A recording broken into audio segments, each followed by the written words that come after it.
Hello warriors.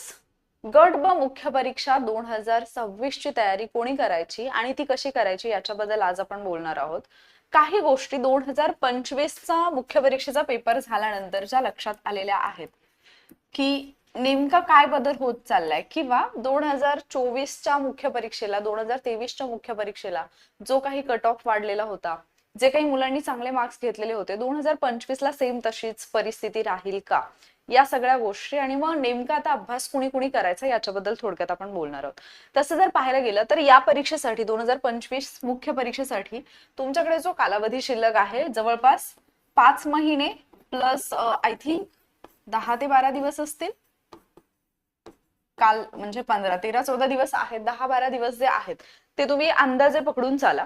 आणि मग जर तुमच्याकडे एवढे दिवस उरलेले जवळपास 166-67 दिवस आहेत, या दिवसांमध्ये जर मुख्य परीक्षेची तयारी करायची तर ऑब्व्हियसली तुम्हाला माहिती की 2 पेपर आहेत, पेपर 1 आणि पेपर 2. या दोन्ही पेपरची तयारी करताना आज मी पेपर 1 बद्दल बोलत आहे की एक्झॅक्टली कुठली काळजी घ्यायची आणि कशाच्या बेसिसवरती मी हे सगळं तुम्हाला सांगते. तर 2025 ची जी मुख्य परीक्षा झालेली आहे त्याचा पेपर मी दिलेला आहे आणि जो माझा एक्सपिरियन्स आहे, बऱ्याचशा लोकांचा तोच अनुभव आहे, त्याच्याबद्दल पण मी बोलेन. आणि याच्या पूर्वी जी 2023 ची मुख्य परीक्षा मी दिलेली होती, तर 2023च्या मुख्य परीक्षेला पेपर 1 ला माझा जवळपास 85 स्कोर आलेला होता. म्हणजे त्यावेळेचा जर पेपर तुम्ही पाहिला तर त्या पेपरमध्ये आपण इतका स्कोर करू शकत होतो. पण 2025च्या मेन्सचा जर पेपर पाहिला तर माझा स्कोर सुद्धा कमी आलाय. आणि बरेचसे लोक आहेत ज्यांनी याच्या पूर्वी 85 पर्यंत मजल मारलेली होती, ते पण मुलं आता कमी आलेत, म्हणजे त्यांचा स्कोर पण कमी आलाय कदाचित. म्हणजे मला असं वाटत होतं ज्यावेळेला मी पेपर देऊन आले त्यावेळेला की माझा अभ्यास खूप कमी आहे, त्याच्यामुळे माझा स्कोर कमी आला असेल. बट ज्यावेळेला मी बाकी लोकांचं पाहिलं तर ऑलमोस्ट ती मुलं सुद्धा, म्हणजे पेपर 1 ला बऱ्यापैकी मुलांचा स्कोर जो आहे तो कमी आलाय. याचा अर्थ असा नाही की सगळ्यांचाच कमी आलाय, बरीचशी मुलं अशी आहेत की ज्यांनी चांगला स्कोर केलाय. पण आता मुद्दा हा येतो की जर मला या पेपरची तयारी करायची असेल तर काय बेसिक गोष्टी आहेत ज्या मी करायला पाहिजेत. पहिली गोष्ट तर पेपर 1 मध्ये असणारे 2 सब्जेक्ट तुम्हाला माहिती पाहिजेत, ते म्हणजे मराठी आणि इंग्लिश. ठीक आहे. मग मराठी आणि इंग्लिशची तयारी करताना काही बेसिक गोष्टी आहेत ज्यांच्याकडे आपल्याला लक्ष द्यायचं आहे. पहिली गोष्ट म्हणजे जे काही व्याकरणचा पार्ट आहे तो तुम्हाला परफेक्ट करून घ्यायचा आहे. आणि आय थिंक व्याकरणचा पार्ट कम्प्लीट करण्यासाठी तुम्हाला जास्त कालावधी द्यावा लागत नाही. अगदी एखादा टॉपिक तुम्ही लक्षपूर्वक वाचला, त्याच्यानंतर त्याचं एखादं लेक्चर पाहिलं तर त्याच्यावरचे ऑलमोस्ट सगळे प्रश्न जे आहेत ते तुम्ही सॉल्व्ह करू शकता. ठीक आहे. सेम इकडे सुद्धा इंग्लिशच्या बाबतीत सुद्धा ग्रामरचा जो पार्ट आहे तो तितकासा आपल्याला हार्ड जात नाही, कारण काही बेसिक कन्सेप्ट आहेत त्या जर आपण समजून घेतल्या तर आपण उत्तरापर्यंत पोहोचू शकतो. मेन जो पार्ट आपल्याला प्रॉब्लेम करतो सगळ्यात जास्त तो म्हणजे इकडे शब्दार्थ किंवा शब्दसंग्रह आणि तिकडे वोकॅबचा जो पार्ट आहे तो. ठीक आहे. मग आता ज्यावेळेला आपण वोकॅब्युलरी करतोय, आपला सगळ्यात मोठा प्रॉब्लेमच हा आहे की आपल्याकडे शब्दसाठाच नाहीये. मग तो मराठीचा असेल किंवा इंग्लिशचा असेल. म्हणजे आत्ताच्या पेपरमध्ये पण मोस्टली क्वेश्चन्स जे चुकलेले असतील ते वोकॅबमध्ये चुकलेत, ग्रामरमध्ये फारसं चुकत नाही. मग जेव्हा वोकॅब्युलरी करायची त्यावेळेला आपल्याला प्रॉब्लेम येतो की नेमकं काय करायचं. सो सगळ्यात पहिली गोष्ट तर मी याच्यापूर्वी पण तुम्हाला सांगितलं, या दोन्ही सब्जेक्टसाठी 1984 पासून ते आता 2025 पर्यंत जेवढ्या पण मेन्स झालेले आहेत आणि याच्यामध्ये विचारलेली जेवढी पण वोकॅब्युलरी आहे, जेवढे पण ग्रामरचे पण प्रश्न आहेत, सगळे मराठी इंग्लिशचे, ते सगळे तुम्हाला करायचे. ज्यावेळेला तुम्ही कुठलंही एक विश्लेषणाचं पुस्तक घेताय तर ऑब्व्हियसली त्याच्यामध्ये तुम्हाला हे सगळं मिळून जातं आणि हे तुम्हाला प्रॅक्टिससाठी सगळ्यात बेस्ट ऑप्शन ठरू शकतो की हे तुम्हाला करायचंय. कारण बरेचसे प्रश्न हे आयोगाच्या प्रश्नांमधूनच रिपीट झालेले असतात आणि जे प्रश्न रिपीट होतात ऍटलिस्ट ते तरी आपले चुकता कामा नये. जे नव्याने येतात त्याच्यामध्ये ठीक आहे की त्याच्यावरती आपल्याला काम करावं लागणार आहे, पण जे रिपीट होतात ते चुकू नये. आणि इव्हन आत्ताचा जर तुम्ही 2025च्या मेन्सचा पेपर पाहिला तर तिथे सुद्धा खूप असे प्रश्न आहेत जे रिपीट झालेले आहेत. खूप सगळे शब्द असे आहेत जे रिपीट झालेले आहेत, म्हणजे आयोगाने परत परत विचारलेले आहेत. आता मुद्दा काय येतो की ज्यावेळेला मला वोकॅब्युलरी करायची, एकतर हे जे काही क्वेश्चन पेपर्स आहेत याच्यातून तर करा आणि ती परत परत रिवाइज करा. कारण बऱ्याचदा असं होतं की वोकॅब्युलरी समजा, म्हणजे माझ्या बाबतीत तरी असं झालेलं की समजा मी 1 वर्ड सबस्टिट्यूशनचे क्वेश्चन्स एकदा सोडवलेत, जर समजा एक 400 क्वेश्चन्स आहेत असं पकडून चला, 400 प्लसच असतील, पण 400 प्रश्नांपैकी समजा माझ्या 300 बरोबर आले आणि माझे 100 चुकले असतील, तर मी काय करत होते, हे जे 300 बरोबर आलेत ना याच्यामध्ये जे माझे गेस वरती बरोबर आलेत, म्हणजे मी सोडवतानाच स्टार करून ठेवायचे. सो जिथे मी गेस केले आणि माझं बरोबर आले ते मी रिवाइज करायचे आणि प्लस जे माझे 100 चुकलेले आहेत हे मी प्रॉपरली रिवाइज करत होते. पण बऱ्याचदा असंही होतं की या 300 मधले पण काही असे असू शकतात की जे आपण त्यावेळेला गेस नाही केलं पण नंतर आपल्या विस्मरणामध्ये गेलं. सो याला रिव्हिजन देणं हे पण फार जास्त गरजेचं आहे. ठीक आहे. आणि इथे फक्त तुम्हाला वन वर्ड सबस्टिट्यूशन करायचं नाहीये, तर तुम्हाला सिनोनिम आहेत, अँटोनिम आहेत. आयोगाने एक नवीन पॅटर्न आता रिसेंटली इंट्रोड्यूस केलेला आहे मागच्या 1-2 वर्षांपासून, की आयोग काय करतोय की तुम्हाला आधी शब्द आणि त्याचे अर्थ वगैरे या पद्धतीने जोड्या लावायला देत होता. आता आयोग काय करतो की 4 विधानं देतोय, त्या 4 विधानांमध्ये तुम्हाला ते शब्द वापरायला देतोय आणि परत त्याचे ऑप्शन देतोय किंवा खाली जोड्या देतोय. म्हणजे आत्ताचा जो पेपर येणार आहे हा टाइम कन्झ्युमिंग आहे. म्हणजे तिथे तुम्हाला टाइम मॅनेजमेंट करायला प्रॉब्लेम येणार आहे आणि टाइम मॅनेजमेंटला जर प्रॉब्लेम येत असेल तर त्याच्यावरचा उपाय एकच असतो, तो म्हणजे मॅक्झिमम प्रॅक्टिस. प्रॅक्टिसला ऑप्शन नाहीये. मग आता वोकॅबलरी करताना तुम्ही डेली बेसिसवरती मराठीचे 10, इंग्लिशचे 10 शब्द या पद्धतीने जर फॉलो केलं तरी सुद्धा तुम्ही 160-170 डेज जे तुमच्याकडे आहेत याच्यामध्ये खूप तयारी करू शकता. ठीक आहे. प्लस तुम्ही आयोगाचे प्रश्न जे आहेत ते सोडवणार आहातच. मग असे शब्द ज्यावेळेला तुम्ही शब्द करायला घेता त्यावेळेला असे शब्द घ्या जे तुमच्यासाठी अननोन आहेत, जे तुम्हाला माहिती आहेत तेच शब्द परत परत हे करू नका. म्हणजे ते यूज करा, ऑब्व्हियसली त्याची रिव्हिजन करा, पण जे माहिती आहेत ते परत परत लिहित बसू नका. जे नवीन आहे, जे आयोगाने विचारलेले आहे, जे विचारले जाण्याची शक्यता आहे, आयोगाच्या व्यतिरिक्त ज्या एक्झाम होतात TCS IBPS कडून घेतल्या जाणाऱ्या किंवा SSBच्या वगैरे ज्या एक्झाम होतात, तर तिकडून जे काही प्रश्न येत आहेत तर ते सुद्धा प्रश्न, तिकडची वोकॅबलरी सुद्धा जी आहे ती करण्याचा प्रयत्न करा, कारण तिकडचे प्रश्न इकडे आपल्याला रिपीट झालेले पाहायला मिळतात. ठीक आहे. हा एक मुद्दा उरतो. आता त्याच्यानंतर एक महत्वाचा पार्ट येतो, तो म्हणजे पॅसेजचा. आता जर तुम्ही 2025चा पॅसेज पाहिलात किंवा 2025चा मराठीचा उतारा पाहिला, एक गोष्ट तुमच्या लक्षात येईल की तुम्ही जस्ट रॅन्डमली तो उतारा वाचलाय किंवा प्रश्नांवरती नजर फिरवली आणि तुम्ही उत्तरापर्यंत पोहोचू शकत नव्हतात. ठीक आहे. मला तरी हा असाच अनुभव आला. ज्यांनी खूप चांगली प्रॅक्टिस केली असेल कदाचित त्यांना ते जमलं असेल. पण आता जे उतारे विचारले जात आहेत आयोगाकडून, पहिले जर काही उतारे पाहिले तुम्ही अगदी आयोगाच्या पेपर मधले, तर अगदी वन लाईनर क्वेश्चन आयोगाने, म्हणजे जस्ट प्रश्न विचारले आणि तुम्ही उत्तरामध्ये जस्ट नजर जरी फिरवली तरी तुम्हाला उत्तर लगेच मिळते. पण आत्ता जे प्रश्न आयोग विचारतोय इथे तुम्हाला फक्त तो उतारा वाचणं गरजेचं नाहीये, त्याचं आकलन होणं गरजेचं आहे. कारण ऑलमोस्ट 5च्या 5 प्रश्नांमध्ये आयोग प्रश्न विचारतोय, खाली 3-4 विधानं देतोय, परत त्याला पर्यायी उत्तर देतोय. म्हणजे अगेन पॅसेजचे प्रश्न सुद्धा लेंदी बनत चालली आहेत आणि प्लस त्याची उत्तरं देताना तुम्ही फक्त एकच लाईन फोकस करून चालत नाहीये, तुम्हाला तो उतारा समजणं गरजेचं आहे. म्हणजेच आता मला हा एक असा पार्ट असतो ना की ज्याची प्रॅक्टिस आपण करत नाही. उताराची प्रॅक्टिस फार कमी मुलं करतात. उतारा म्हणजे काय की मग मी PYQ जेवढे पण, म्हणजे मी क्वेश्चन पेपर सोडवत असेल किंवा टेस्ट पेपर सोडवत असेल त्यावेळेला मी केलेले उतारे तेवढीच आपली प्रॅक्टिस असते. सो याच्यासाठी एक गोष्ट हेल्पफुल ठरू शकते तुम्हाला, ते म्हणजे राज्यसेवेचा जो CSATचा पेपर आहे, हा CSATच्या पेपरमध्ये जेवढे पण उतारे आलेले आहेत मराठी इंग्लिश दोन्ही लँग्वेज मधले, ते जे उतारे आहेत ना ते सॉल्व्ह करायचा प्रयत्न करा. कारण त्याच्यातून मग तुम्हाला, कारण राज्यसेवेला आलेले जे उतारे असतात ते आकलनात्मक असतात, मग त्याच्यातून तुमचं अंडरस्टँडिंग वाढेल, तुम्हाला याची उत्तरं देता येणं थोडंसं सोपं जाईल. म्हणजे ऍटलिस्ट उतारामध्ये 3-4 मार्क्स तुम्ही घेऊ शकाल. अगदी आउट ऑफ पण घेऊ शकतात, असं नाही की येतच नाहीत, 5 पैकी 5 येतात.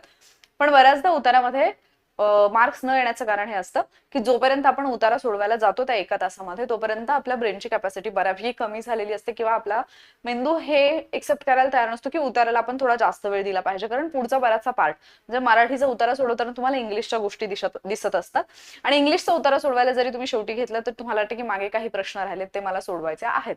ही आपली कंडिशन होते ज्यावेळेला आपण एक्झाम हॉलमध्ये असतो. मग आता हे सगळं जर करायचं आहे, या सगळ्याचा स्टडी करताना नेमका प्लॅन कसा करायचा? लक्षात ठेवा, मराठी इंग्लिशचा अभ्यास म्हणजे तुमच्यासाठी वन टाइम इन्व्हेस्टमेंट आहे. म्हणजे हे फक्त तुम्हाला एकदाच करायचं आहे आणि हे तुम्हाला लाईफ टाइम, तुम्ही कुठलीही एक्झाम द्याल, एनी एक्झाम, मग ती तुमची ग्रुप बी ची मेन्स असेल,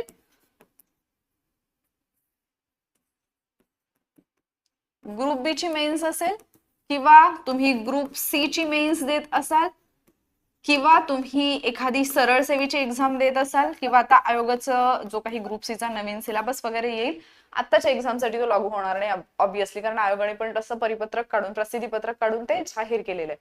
पण ज्या काही नवीन एक्झाम आता आयोगाकडे आलेल्या आहेत त्या एक्झाम असतील किंवा तुम्ही शिक्षक भरतीसारखी एखादी परीक्षा देताय, BMC ची परीक्षा देताय किंवा इतर कुठली पोलीस भरती देताय किंवा इतर कुठलीही अशी परीक्षा जिथे मराठी इंग्लिश विषय आहे त्याच्यासाठी तुम्ही हा मराठी इंग्लिशचा केलेला जो अभ्यास आहे तो तुम्हाला उपयोगी येणार आहे. म्हणजे वन टाइम इन्व्हेस्टमेंट आहे. इथे तुम्हाला फार जास्त म्हणजे अगदी जसं तुम्हाला जीएस साठी मेहनत घ्यावी लागते तशी मेहनत नाहीये. तुम्ही एकदा जर मराठी इंग्लिश परफेक्ट केलं तर तुम्ही अगदी क्विक रिव्हिजन जरी केली त्याची तरी तुम्हाला ते सगळे सगळ्या कन्सेप्ट सगळे टॉपिक जे आहेत ते लगेच आठवतात. ठीक आहे, त्याच्यामुळे हे एकदाच परफेक्ट करून घ्या. म्हणजे वरवरचं वाचण्याऐवजी मराठी आणि इंग्लिश ग्रामर करताना वोकॅबलरी करताना ती स्ट्रॉंग कशी होईल याच्यावरती लक्ष. आता बऱ्याचदा आपल्याकडचे जे स्टुडंट आहेत त्यांना इंग्लिश या विषयाची फारशी भीती वाटते. ठीक आहे, जर तुम्हाला भीती वाटत असेल तर तुम्हाला मी एक उदाहरण सांगेन. मी आधी जिथे राहत होते ना तर आमच्या घरमालकांची मुलगी आणि मुलगा हे दोघेही लहान होते, म्हणजे 7वी 8वीला असतील. तर त्यांना सुद्धा इंग्लिशची सेम भीती वाटायची. मला इंग्लिशमध्ये थोडासा इंटरेस्ट होता, असं की अगदी फार छान इंग्लिश होतं असं नाही, पण मला थोडा इंटरेस्ट होता. मी त्यांच्यापेक्षा थोडं जास्त माझं शिक्षण झालेलं असल्यामुळे त्यांच्यासोबत इंग्लिशमधले म्हणजे वोकॅबलरी डेली बेसिसवरती 5-5 शब्द घेणं वगैरे अशा पद्धतीने करत होते, कारण मी त्यांची ट्युशन घ्यायचे. आत्ता जर पाहिलं ना, म्हणजे मी आत्ता मागच्या आठवड्यामध्ये त्यांना भेटले. तो फिलिपिन्सला आहे मुलगा, जो आता आलाय सुट्टीला. मुलगी BHMS तिने कम्प्लीट केलेला आहे. आणि त्या दोघांचं इंग्लिश इतकं जबरदस्त आहे आणि ते ज्या पद्धतीचं म्हणजे जी वोकॅबलरी ते यूज करतात त्यातल्या कितीतरी शब्दांचा अर्थ मला माहिती नसतो, मला गुगल करावं लागतं. म्हणजे तुम्ही फक्त तुमच्या भीतीवरती मात अशाच पद्धतीने करू शकता की तुम्हाला प्रॅक्टिस करावी लागेल. डेली बेसिसवरती तुम्हाला त्याच्यामध्ये उतरावं लागेल. जेव्हा तुम्ही तिथे उतराल, तुम्ही त्या गोष्टी करायला लागाल, तर ही भीती आपोआप नष्ट होईल. सुरुवात करेपर्यंतच भीती असते. एकदा तुम्ही सुरुवात केलीत की तुमची ती भीती कुठे गायब झाली कळणार नाही आणि तुम्ही मास्टरी कराल. त्याच्यामुळे ऑब्विसली पहिल्यांदा तर सुरुवात करा. पहिली स्टेप तर ही असायला पाहिजे. ठीक आहे, मग आता काय कराल, जर तुम्हाला हे सब्जेक्ट अभ्यासायचे आहेत, एक 30 डेजचा प्लॅन मी ऑलरेडी दिलेला होता. ठीक आहे, या 30 डेजच्या प्लॅनला तुम्ही मे बी 35 ऍक्च्युली तो 28 डेजचाच आहे, 35 to 40 डेज मध्ये तुम्ही डिवाइड करू शकता जर तुम्हाला इंग्लिशचे टॉपिक एका दिवसामध्ये करणं पॉसिबल होत नसेल तर. जर तुमचं इंग्लिश फार खराब आहे असं तुम्हाला वाटत असेल, इंग्लिश हा सब्जेक्ट फार हार्ड जातो, तर बेस्ट वे जो मी ऍक्च्युली अप्लाय केलेला होता किंवा मी स्टुडंट्सना सजेस्ट करते त्यांना फायदा पण झाला, तो म्हणजे तुम्ही एक टॉपिक जर तुम्ही मराठीतला अभ्यासत असाल तर सेम तोच जो टॉपिक आहे तो नंतर इंग्लिश मधला अभ्यासा. म्हणजे आधी तुम्ही मराठीतला तो टॉपिक अभ्यासा. उदाहरणार्थ तुम्ही शब्दांच्या जाती अभ्यासाला सुरुवात केली आहे, तुम्ही नाउन हा टॉपिक मराठीतून अभ्यासा, नाम हा टॉपिक मराठीतून अभ्यासा अँड देन तुम्ही इंग्लिश मधला नाउन अभ्यासा. फायदा काय होतो की नाम म्हणजे काय आहे, नामाचे प्रकार कोणते आहेत, मग त्या प्रकारांमधली नामं कशी ओळखायची, त्यांचा वापर कसा केला जातो, हे ज्या वेळेला मला इथे क्लिअर होतं माझ्या मातृभाषेमध्ये, त्यावेळेला ते इंग्लिश मधून शिकायला मला फारसं कठीण जात नाही. ठीक आहे, सेम असंच तुम्ही सर्वनामसाठी करू शकता, विशेषणांसाठी करू शकता. म्हणजे एकदा का हे प्रकार तुम्हाला इकडे क्लिअर झाले की ते तुम्हाला इंग्लिश मधून क्लिअर व्हायला इझी जातं. जर तुम्हाला इंग्लिश अवघड जात असेल तर ऑलरेडी तुमचं इंग्लिश चांगलं असेल तर मी सांगायची गरज नाहीये, तुम्ही तुमच्या पद्धतीने ते करू शकता. ठीक आहे, सो 28 डेजचा प्लॅन आहे जो ऑलरेडी मी ऍप वरती दिलेला आहे, तिथून करा. लेक्चर्स पण फ्री मध्ये अवेलेबल केलेले आहेत, इंग्लिश ग्रामरचे सगळे, आय थिंक मराठीचे पण दिलेले आहेत, तर तिथून तुम्ही ते करू शकता.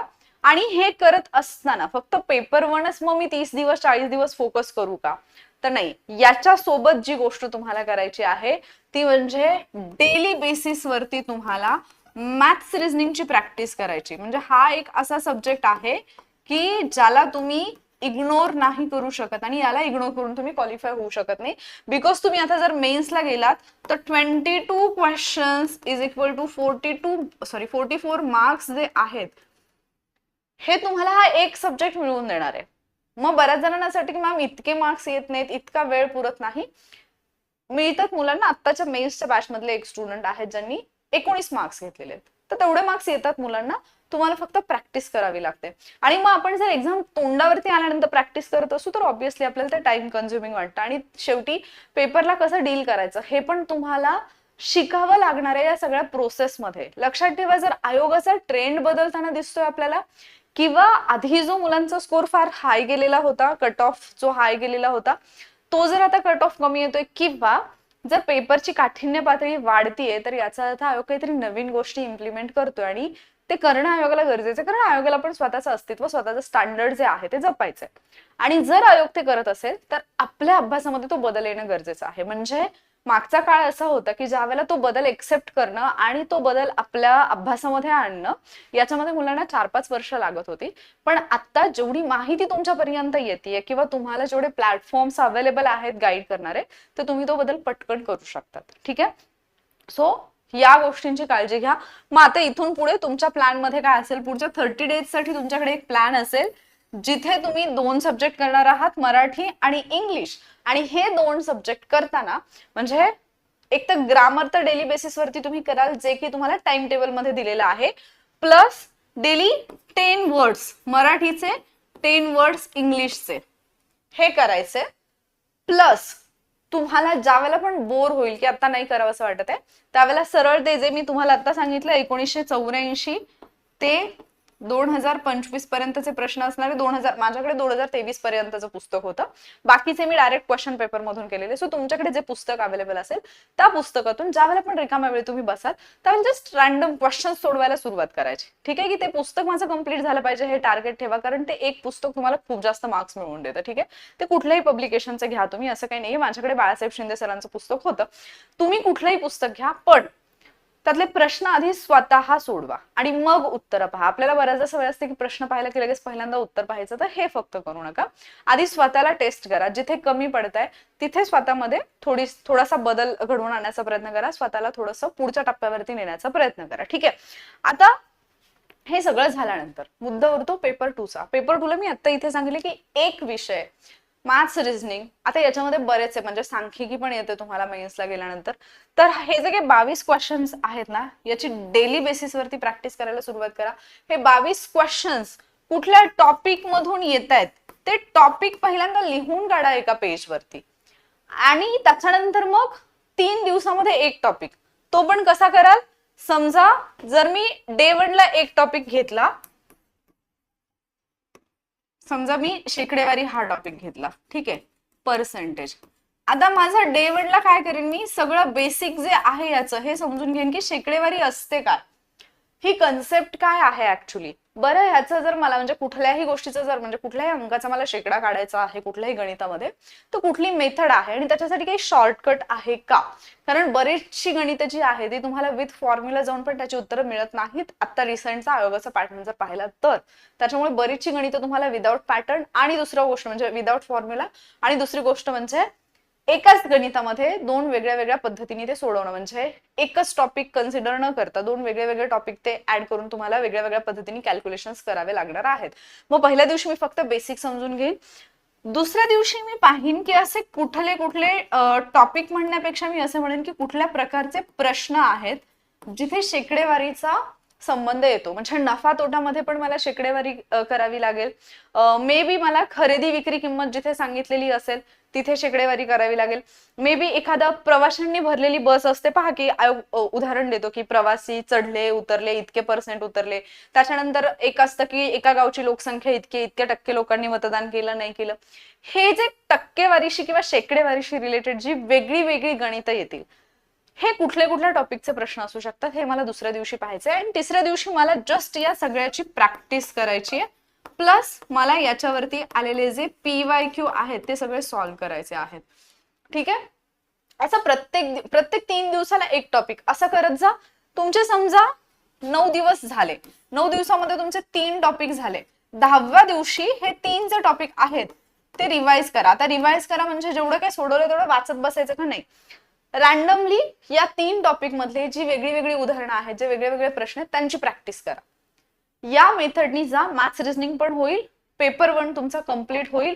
आणि मग जर समजा सकाळचा वेळ काही किंवा संध्याकाळचा काही वेळ ज्यावेळेला तुम्हाला मराठी इंग्लिश करायची अजिबात इच्छा नाहीये, त्यावेळेला तुम्ही जीएसचा काही पार्ट करू शकता. पण सुरुवातीला मराठी इंग्लिश परफेक्ट करून घ्या.